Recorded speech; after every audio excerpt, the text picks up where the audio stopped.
నగరంలోని కోట్లింగాలపేటలో వేంచేసుకున్న శ్రీ ఉమా కోట్లింగేశ్వర స్వామి శ్రీ భువనేశ్వరి అమ్మవార్ల దివ్య కళ్యాణ మహోత్సవం ఈ నెల 23వ తేదీ రాత్రి 8 గంటలకు నిర్వహించనున్నారు.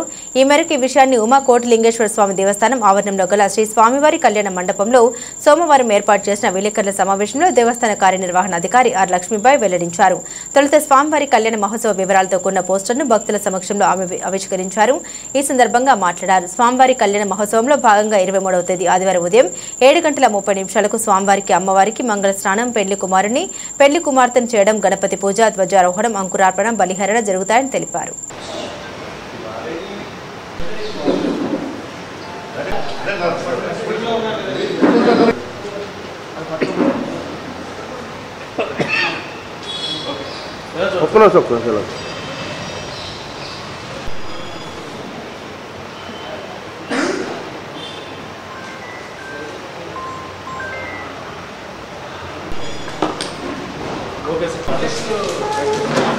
నా పేరు ఆర్ లక్ష్మీబాయి అండి.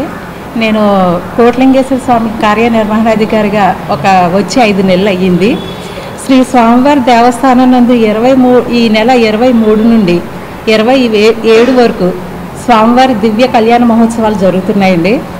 23న మనకి స్వామివారి కళ్యాణం అండి. 23 ఉదయం 7:30 గణపతి పూజతో ప్రారంభం అవుతుందండి. సాయంత్రం 6 గంటల నుంచి స్వామివారి కళ్యాణం ప్రారంభం అవుతుంది. అలాగే 24, 25న స్వామివారికి అభిషేకములు, కుంకుమ పూజలు నిర్వహించబడుతున్నాయి. 26 బుధవారం మహాశివరాత్రి సందర్భంగా ఉదయం 12:45 నుండి భక్తులకు సర్వదర్శనం అనేది ప్రారంభిస్తున్నామండి. మధ్యాహ్నం 2:35 నుండి స్వామివారి రథోత్సవం నిర్వహించబడుతుంది. విచ్చేసిన భక్తులకు ఎలాంటి అసౌకర్యాలు కలగకుండా క్యూ లైన్స్, ప్రసాద వితరణ, భక్తుల ద్వారా ప్రసాద వితరణ, అన్నదాన కార్యక్రమాలు నిర్వహించబడుతుందండి. అలాగే 27న శ్రీ పుష్పోత్సవం అనేది నిర్వహించబడుతుందండి. ఉత్సవాలకి అరౌండ్ ఒక 20,000 మెంబర్స్ వస్తారని మేము ఎక్స్పెక్ట్ చేస్తున్నాము. మహాశివరాత్రి సందర్భంగా శ్రీ అమ్మవారికి విశేషంగా అభిషేకం, కుంకుమ పూజలు అనంతరము సర్వదర్శనం ప్రారంభమవును.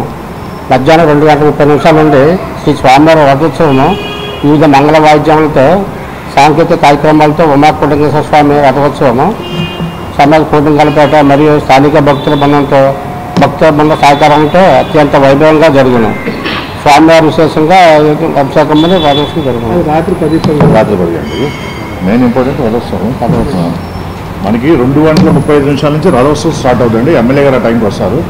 ఎమ్మెల్యే గారు స్టార్ట్ చేసినప్పుడు మన రథోత్సవం అనేది స్టార్ట్ అవుతుంది. మనకి ఇక్కడ ఇదేంటంటే మన రథోత్సవం తెలిసి రాజేసరికి మనకి ఇలాగా మన సాయి హాస్పిటల్ నుంచి అలా తిరుగుతూ మళ్ళీ కోట్లింగాల గట్టుకు వస్తుంది. Timber yard, Edlapeta, Sai hospital, fire station నుంచి ఆర్యపురం మీదుగా మళ్ళీ మనకు కోట్లింగాల గుడికి చేరుకుంటుంది.